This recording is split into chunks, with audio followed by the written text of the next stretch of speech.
দেখো তো কী ভাবছো এটাকে, এটা একটা কিন্তু কালী পুজোর প্যান্ডেল। এই পুজোর প্যান্ডেল প্রায় আমরা 1 ঘন্টা লাইনে দাঁড়িয়ে থেকে তারপরে দেখেছি।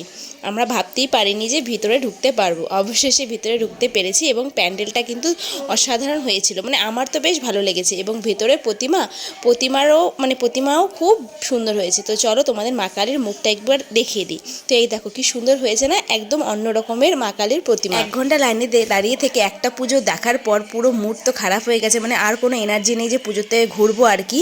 তো বর বললো চলো এখন যা খাওয়া দাওয়া করে সেটা খেয়ে বাড়ি চলে যাই। তো বর দেখো একটা দোকানে আমরা ঢুকেছি খাবার খাবো বলে, বরের মুখের অবস্থা দেখো, কারণ যেটাই অর্ডার করছিলাম সেই দোকানে নাকি সেটাই শেষ, কিছুই পাওয়া যাচ্ছিল না, শুধুমাত্র ধোসা পাওয়া যাচ্ছিল। তো আমি ভাবলাম যে চলো ধোসাই খাওয়া যাক, আমার তো ধোসা বেশ পছন্দের।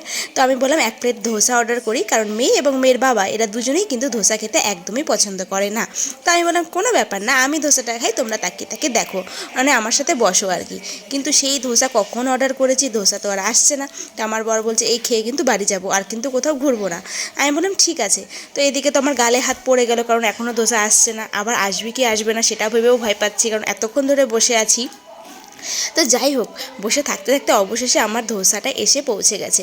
তো বর আর মানে মেয়ে তো খাবে না বললো, কিন্তু দেখো আগে কিন্তু হাত বাড়িয়ে দিল আমার বরই, কারণ মশালা ধোসাটা যেই টেবিলে দিয়েছে সেই তো আমার বর আর লোভ সামলাতে পারছে না, কিন্তু ওই কিন্তু আগে খাওয়াটা স্টার্ট করে দিয়েছে। তো আমিও খেয়ে দেখলাম, তো দারুণ। এই দোকানে আমি প্লেন ধোসা আগে খেয়েছি, কিন্তু মশালার ধোসাটা ফার্স্ট টাইম ট্রাই করলাম, তো দারুণ ছিল খেতে।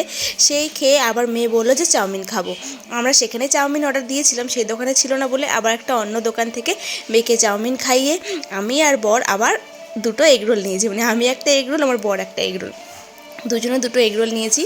খেয়ে একবারে পেট ফুল করে তারপরে বাড়ি যাব। কিন্তু এগরোলটা এত বাজে ছিল খেতে, এই এগরোলটা খেয়ে পুরো মানে কি বলবো, সমস্ত কিছু একদম মেজাজটা নষ্ট হয়ে গেল।